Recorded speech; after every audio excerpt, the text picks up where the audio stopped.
And good afternoon. It's the 11th of February, 2021, and this is our Jack Benny show. Jack Benny, who always responded when he was asked, "How old are you?" he would say 39. And 39th show is what we're at.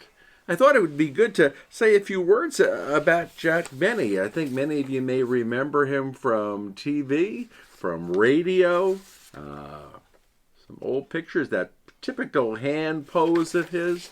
He had an amazing, he could be funny without even saying a word, just by his facial expressions.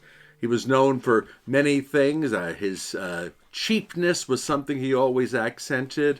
His violin playing, his comedy.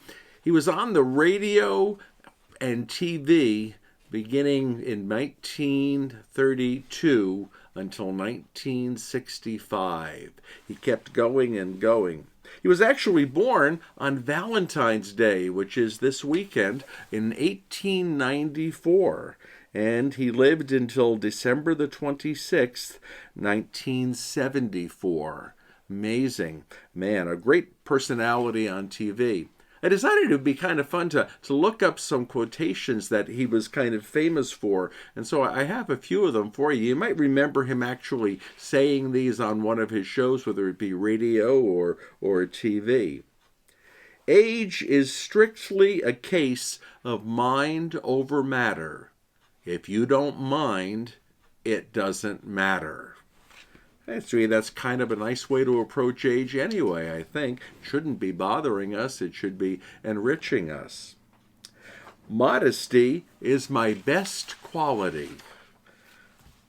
Sometimes he would say that in the show, and he'd have that typical hand pose over his chin as he tried to do that. I don't deserve this award, he once said, but I have arthritis, and I don't deserve that either. Went on to say, I practice 3 hours every day on my violin, so I don't get any worse. Any man who would walk 5 miles through the snow barefoot just to return a library book and save the 3 cents fine is my kind of guy. He was always known for being particularly cheap, and he actually played that up a lot on his TV show. My favorite one that I found, though, is when he said about his insurance. I don't want to tell you how much insurance I carry with the Prudential, but all I can say is that when I go, they go too. Jack Benny, many happy memories. Remember him very well.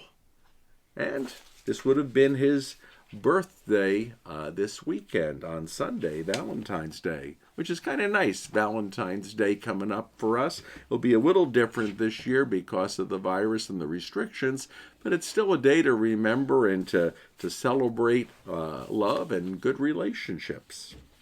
Well, reservations are still being taken right now for the Parish mission. Father Michael Moore will be with us once again. He's going to preach all of the Masses on the weekend of the 20th and the 21st of February. That's the weekend after Ash Wednesday. He's going to then conduct the Parish mission Monday through Thursday here at the church. He'll do one session at 8 in the morning, including a Mass, and he'll repeat that session at 6 p.m. in the evening, including a Mass. So you could sign up if you'd like to attend the mission, either for the 8 a.m. session or for the 6 p.m. session. We're doing one sign-up for either one, and so you'd only have to do it the one time. And we presume that you'll keep coming for the 4 times, so that will make it a little easier. All we'll have to do when you come is to take your temperature. You'll already be signed up. So if you like to do that, you can make a phone call any day between 9 and 3, Monday through Friday, or when you're here for the Masses on the weekend, if you're coming in person, you can make those reservations for the Parish mission. The weekend that Father Michael was going to be here, the 20th and the 21st, he'll tell you a little bit more about the topics for the mission and a lot more about the arrangements and things like that. We're allowed 100 people currently at the church for services, and so we look forward to there being a really good turnout for Father Michael's mission. As always, he'll have time Monday, Tuesday, Wednesday, and Thursday for private sessions, for spiritual direction, for confession, or anything you might want to discuss with him privately. We have the times for those at the office, so if you'd like to call up and make an appointment in advance or do it the weekend when Father Michael was here, that's fine. I believe the way he's setting it up is he would like to have people who have come to the missions before come for see him privately on Monday and Tuesday. People who are new to the mission, just making it this year, to make an appointment to come to see him on Wednesday. And Wednesday and Thursday will kind of be open to anybody for walk-ins who would like to spend a little time privately with Father Michael. It's always a thrill. I believe this is his 14th year back with us, and we're really glad to be seeing him back. As I mentioned over the weekend, we have the date for our dedication of the Garces Center, and that will be Columbus Day weekend. It will be 2 p.m. on Sunday, October the 10th. Interestingly enough, our church building was dedicated on Sunday, October the 11th, back in 2003. So Columbus Day weekend seems to be our weekend for dedicating buildings here in Laughlin. We will, however, and I'm really looking forward to this, have a blessing of the new building on Thursday, the 4th of March. Father John McShane, the priest who founded our parish, will join me on that day, and Father John and I will bless the new building. We'll also do a little guided tour through it. We'll tell you a little bit about the history of Father Garces as well. And it's going to be broadcast later that day as the Thursdays with Charlie show, although it will be posted a bit later on that Thursday, not exactly at 1:30 in the afternoon, but a few hours later. But it will, for those who are not coming out for it, to see it in person, you'll be able to get a grand tour of it on the video. So we look forward to that. We're going to charge $5 for each ticket. We're allowed 68 people currently. Hopefully that might change and expand before the blessing. But right now, we're 68 people. We'll charge $5 per ticket just to have a commitment to come so that we don't have any empty spaces for coming. And since it's Father John and I doing it, if we have a lot more than 68 people who want to come, we're going to be glad to repeat the event at 2 o'clock that afternoon and take another group through. We're looking forward to that very, very much. You will love the new building. The sound in it is really incredible, and the 98-inch TV is really beautiful to see. So it's going to be a nice addition to what we're going to be able to do once we get past the restrictions of the quarantine and the pandemic. Lent begins on this coming Wednesday, which is the 17th of February. Lent begins a period of 40 days, 40 days of penance, 40 days of preparation, getting ready for the great celebration of Easter. The number 40 has always been a popular number, a significant number in the scriptures and in our tradition. You remember the story of Noah and the ark. It rained for 40 days and 40 nights, and the earth was cleansed. Many people in the Bible have mentioned a fast, a doing without, for 40 days. Jesus fasted 40 days in the desert before he began his public ministry. Moses went out into the desert 40 days before he received the 10 Commandments. There are other examples. In fact, in our own time, the quarantine that we've been subjected to, the very word quarantine comes from the Latin word for the number 40. It was felt to be a period of time in which things would change. Some people say it's actually the period of time for a generation to be in power. The people who were in charge of the world 40 years ago are no longer in charge of it. The people who are in charge now will not be in charge 40 years from now. A generation will have passed. So the 40 days of Lent have a lot of biblical and spiritual significance.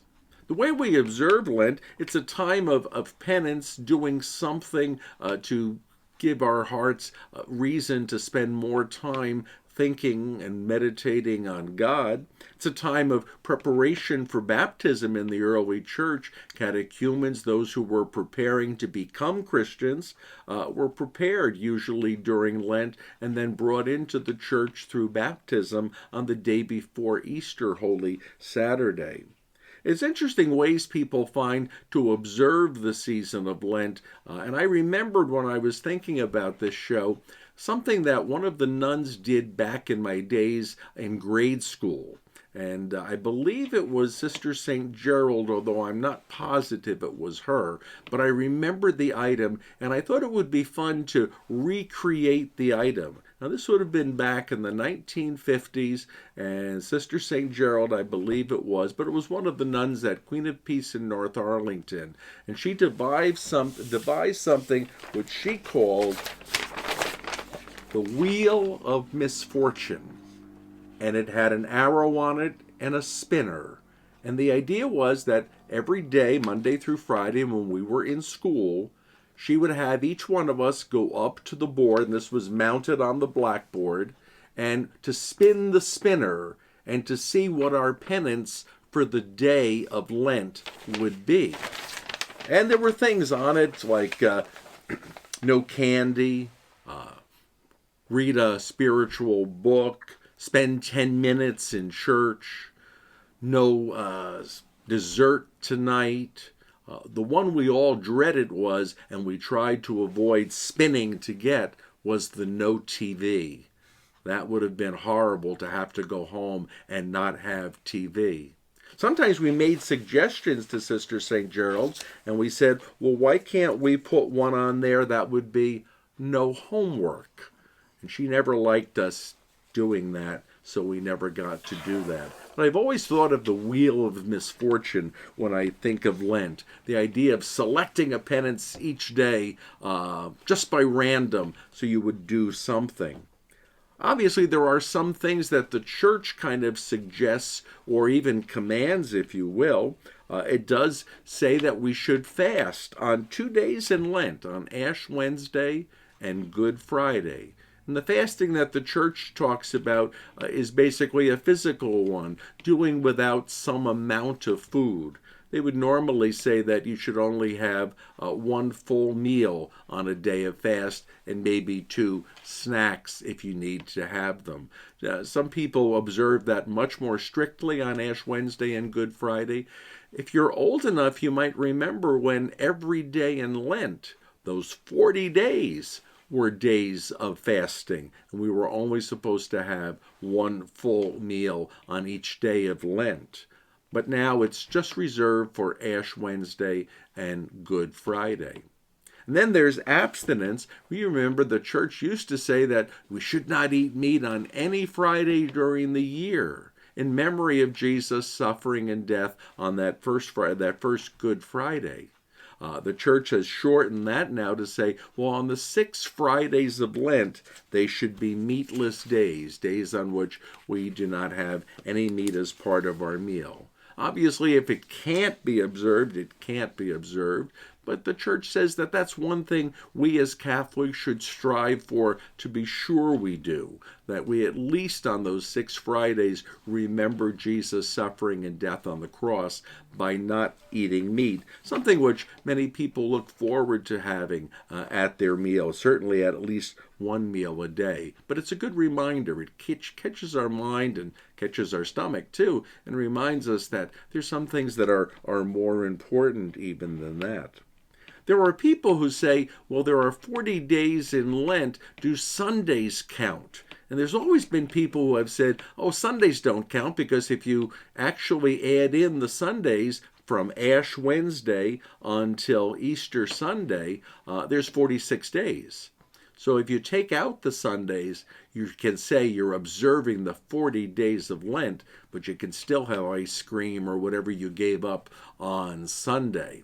I kind of look at it that way myself, but some people say, well, we can move them out. There's also something called the Triduum. The Triduum is Holy Thursday, Good Friday, and Holy Saturday. Many people say even though that falls during Lent, that's a separate period within Lent, a more intense period in Lent to think about the Last Supper, to think about the sufferings of Jesus on Good Friday, to think about Jesus' time in the tomb on what we call Holy Saturday, getting ready for the resurrection on Easter Sunday. This is probably a good time to remind you that there is a dispensation from any obligation to attend Mass, and that's been given by our Bishop, George Leo Thomas, and that remains in place through Easter Sunday. So if at any point you feel you'd rather not be there, you do not feel safe, you'd feel more comfortable watching our church service from home or doing things on your own, please feel free to do so. Lent begins on Ash Wednesday. Now, this year, Ash Wednesday is February the 17th, next Wednesday. We're going to celebrate Masses at the church on Ash Wednesday at 8 a.m., at 12 noon, and again at 6 p.m. Those will be Masses. We ask if you'd like to make a reservation for those by calling the church anytime between 9 and 3, Monday through Friday, or when you're at Mass over this weekend, to make a reservation to attend, because we are limited to the 100 people. However, when we get to Ash Wednesday, if there's some extra people that show up, I think being it's Ash Wednesday, we will make as much allowance as we can, even if we have to seat you in the lobby to make sure that you could be present for that. The church has said because of the pandemic that the way ashes will be distributed this year will be different from in previous years. Normally, we do the blessing at the altar of the ashes, and then the deacons and I would impose ashes on your forehead by tracing the sign of the cross in ashes on your forehead. The church feels because of the pandemic that, one, we should not be touching you, and certainly we should not be touching you and then touching someone else and then touching someone else, that we're going to try to do everything we can to not be spreading the virus. So the official suggestion from the church is that we say the prayer once at the altar, and then the priest would put back his mask up in front of his face, and the priest or deacon would go down in front of the altar and with a mask on and without saying anything would sprinkle ashes on your head. So you would not have a mark on your forehead, and you would have a little bit of ashes sprinkled on your head.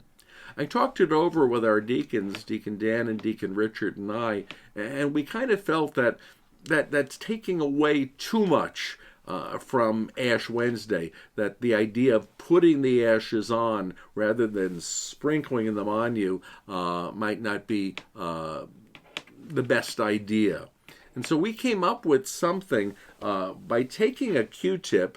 We were able to find Q-tips that have paper cardboard centers over here so they would burn. We could dip the Q-tip in the ashes and maybe trace a little bit of a cross on your forehead and then put that Q-tip aside and then take a new Q-tip for the next person. And then at the end, when we've done that, we can take these and we can burn the Q-tips because they contain the blessed ashes on them. So we'll see how that works. We may be able to make that work and do that so that we would actually be marking you with ashes. It's kind of funny to be using a Q-tip this year during the pandemic, since people are used to having Q-tips shoved up their nose because of the testing for the virus. We promise we will not shove ashes up your nose. We will very carefully place them on your forehead. That way, at least that way you'll be marked with the ashes rather than just having them sprinkled over you a little bit.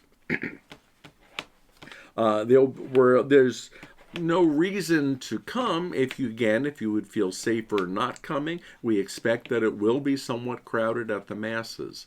For people who can't come to the mass but who want to come and do something, the church is open from 8 o'clock in the morning until 3 in the afternoon. You are certainly welcome to come and visit.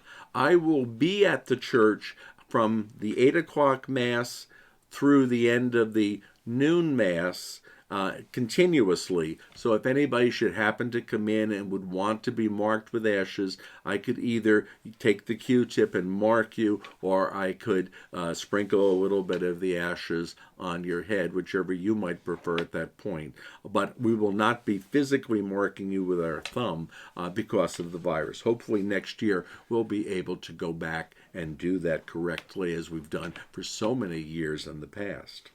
As usual, we will have Stations of the Cross each Friday in Lent. It'll be done here in church at 6 p.m.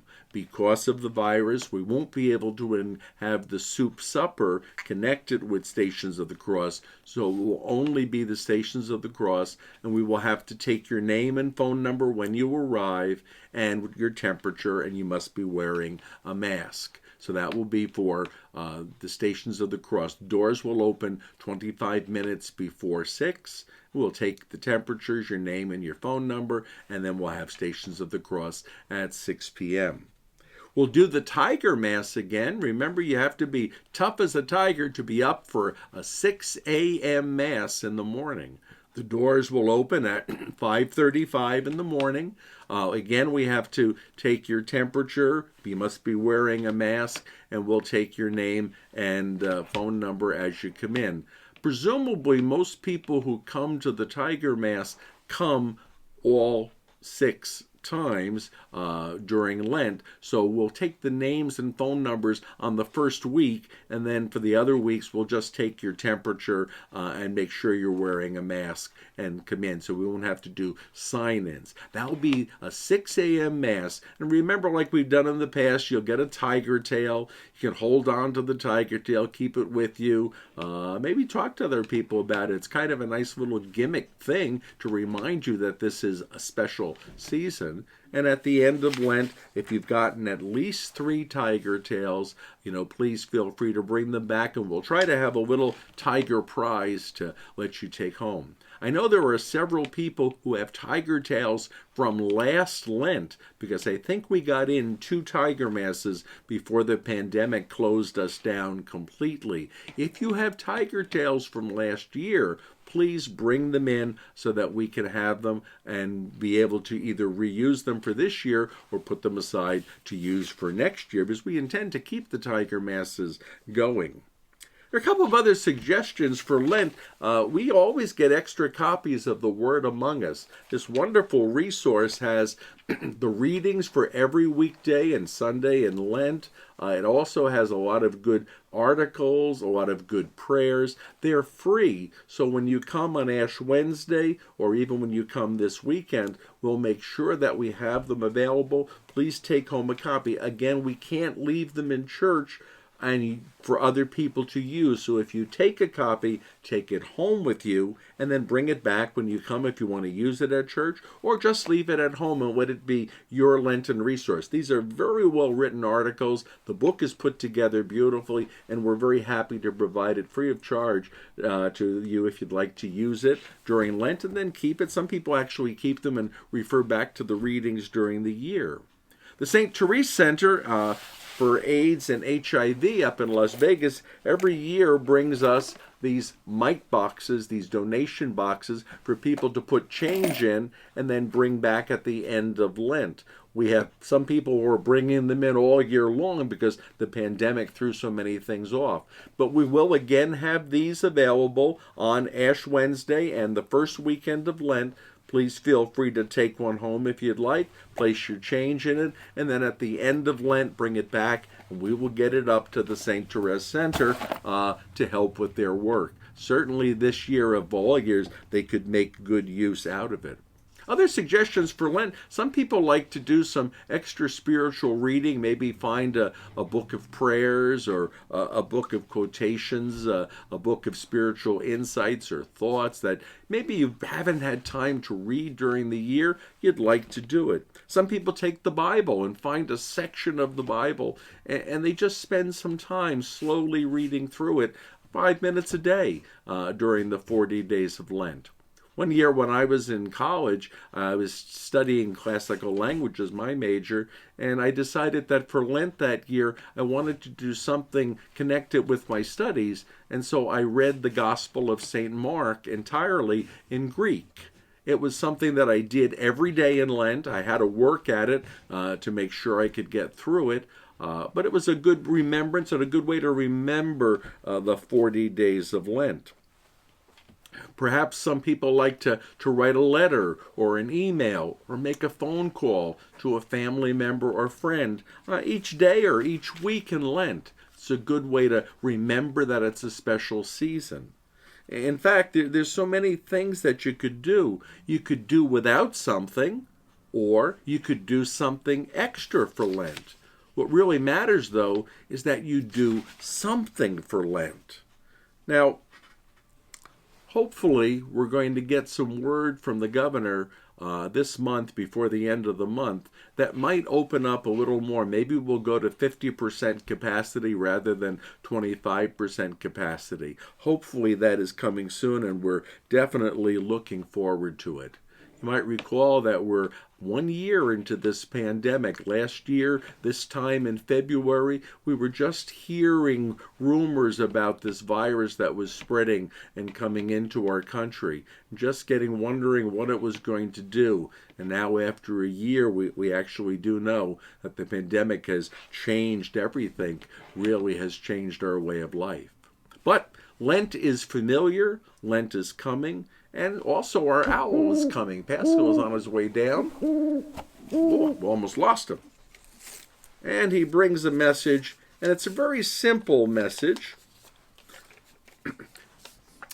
During Lent, it doesn't matter what you do. You can give up something, you can add something extra on, but the key is to do something. In Latin, age aliquid. Do something. Age aliquid. Whatever you do during Lent, have a good Lent. God bless, and thanks for being with us.